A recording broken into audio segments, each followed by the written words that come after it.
Hello সবাইকে, কেমন আছো তোমরা সবাই? আশা করছি ভালো আছো। সবাইকে জানাই হ্যাপি ক্রিসমাস। এখানে তো গান বাজছিল, ওই জন্য পুরো ভয়েস ওভারটাই দিতে হলো ভিডিওর মাধ্যমে।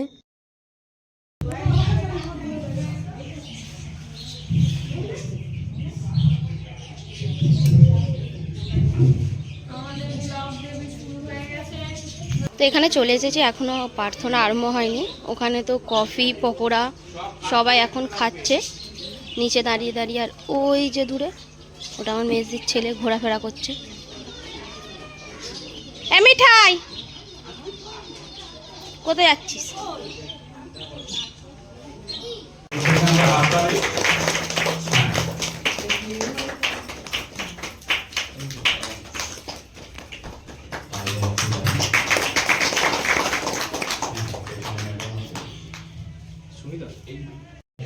তার দুর্গণ দেখেন, তারা খুশি হন আর তারা স্বর্গের আনন্দটা আমাদের মধ্যে পাঠিয়ে দেয়। ঠিক আছে, তাই জন্য একটা জিনিস বলবো আপনাকে, হাসতে শিখুন। কোন সময় না, আপনি যখন দুঃখে আছেন তবুও হাসুন।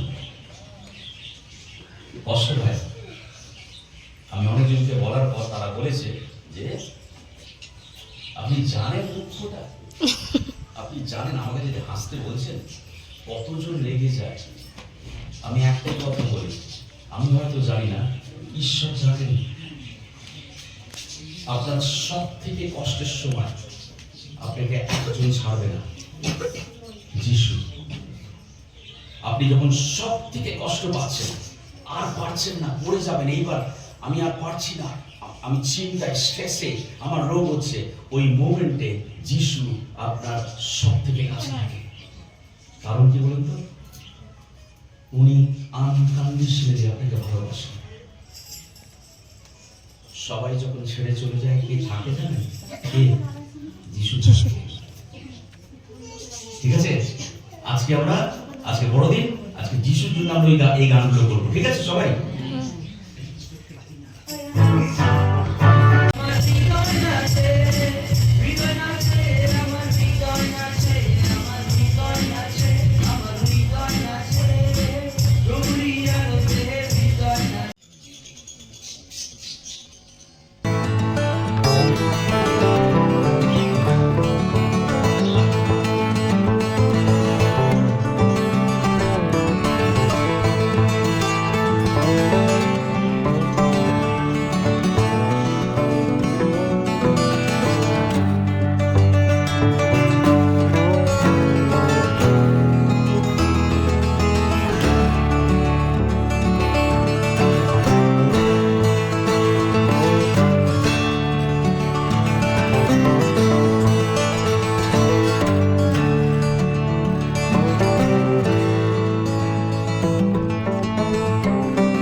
এখানে তো সবাই খেতে বসে গিয়েছিল, আর আমিও খাবারগুলো ওপরে নিয়ে চলে এসেছিলাম। আর সবাইকে খাওয়ানোর পর এখানে লাস্ট আমি খেতে বসেছিলাম। আর এই বড়দিনের কেক সবাইকে প্রথমেই দেওয়া হচ্ছিল, আর আমাকেও দিয়েছিল। এই বড়দিনের কেক মাত্র এই বড়দিনেই পাওয়া যায়, কেকটা দুর্দান্ত খেতে লাগে। আর আজকে আমাদের চার্চে কিন্তু নতুন নতুন লোক এসেছিল, আর তারা কিন্তু খুব সুন্দর গানও করেছিল, সেটা তোমরা আগেই দেখলে। আর এখানে আমরা কয়েকজনই বাকি ছিলাম খাওয়ার জন্য। আর আমার তো এখনো কেকই শেষ হয়নি, কিন্তু ভাত নিয়ে চলে এসেছে। আর তোমাদের আজকে মেনুটা আমি একদমই দেখাতে পারিনি, কারণ সবাই খেতে বসে গিয়েছিল আর সবাই সবাইকে আমি খেতে দিচ্ছিলাম, ওই জন্য আর এক্সট্রাভাবে ভিডিও করে তোমাদেরকে খাবারের মেনু শেয়ার করতে পারলাম। চলো মেনুতে কি কি ছিল তোমাদেরকে একবার বলে দিই। প্রথমেই ছিল মুগের ডাল, ছিল হচ্ছে বাঁধাকপি চচ্চড়ি, আর ছিল আলু ভাজা। সেই আলু ভাজাটা তোমাদের সাথে একটু দেখাতে পারি। আর করেছিল হচ্ছে খাসির চর্বি দিয়ে মুরগির মাংস। এইটা কিন্তু নতুন স্বাদের একদমই রান্না। তো তোমরা কে কে খেয়েছো অবশ্যই কিন্তু কমেন্টে জানাবে। তো আমি এই যে বসে বসে তো লেবু দিয়ে তো ভাতটা খেয়ে নিচ্ছি, আর ভাত ডাল লেবু থাকবে না সেটা তো হতেই পারে না। আর প্রত্যেক বছর তো আমরা এই দিনটাকে খুব ভালোভাবে এনজয় করি। তোমরা কি করো সেটা কিন্তু কমেন্টে জানাবে। আর কোথায় কোথায় ঘুরতে গেলে, কে কি পিকনিক করলে, সেইগুলোও কিন্তু আমাকে জানাতে ভুলবে না। আর এবছরে কিন্তু উপরি পাওনা ছিল হচ্ছে সান্তা আসার পর তো পুরো লজেন্সের বৃষ্টি হয়েছিল, যেটা তোমরা আমার ভিডিওতেই দেখেছিলে। আর আমাদের ভিডিও দেখে তোমরা কে কি এনজয় করলে অবশ্যই কিন্তু আমাকে কমেন্টে জানাবে। আর অনেক কিছুই কিন্তু কমেন্টে জানানোর কথা বললাম, কেউ কিন্তু ভিডিওটা দেখে আর চলে যাবে না, প্লিজ একটা লাইক করো। এখানে তো মাংস দিয়ে দিয়েছিল, কারণ আমি এতক্ষণ ধরে ওই ডাল দিয়েই ভাত খাচ্ছিলাম, আর মাংসটা আমি বেশি নিইনি। এখানে তো কয়েকটা দিয়েছিল, সেগুলো আমি খাইনি। চাটনিটাও নিইনি। এখানে ব্যাট ভাজাও পড়ে গিয়েছিল, ছিল হচ্ছে নলেন গুড়ের রসগোল্লা, আর ছিল হচ্ছে দই। দইটা হলো আমার বড়দিদের দোকানের। আর ভাত খাওয়ার পর আমার পেটে তো একটুও জায়গা ছিল না এইগুলো খাওয়ার জন্য, ওই জন্য আমি নিয়ে নিয়েছি বাড়িতে গিয়ে হাই করে দাও, হাই করে দাও, হাই চুমু দিয়ে দাও একটা, হাই মিঠাই, হাই মিঠাই,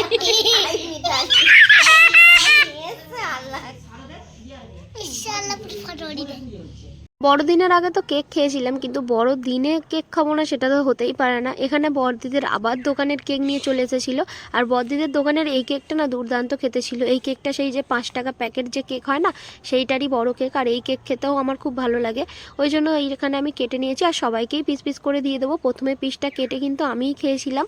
আর এই কেকটা তো আমার অপূর্ব লেগেছিল। তোমাদের ভিডিওটা কেমন লাগলো জানিও, ভালো লাগলে like comment share and subscribe. Bye bye.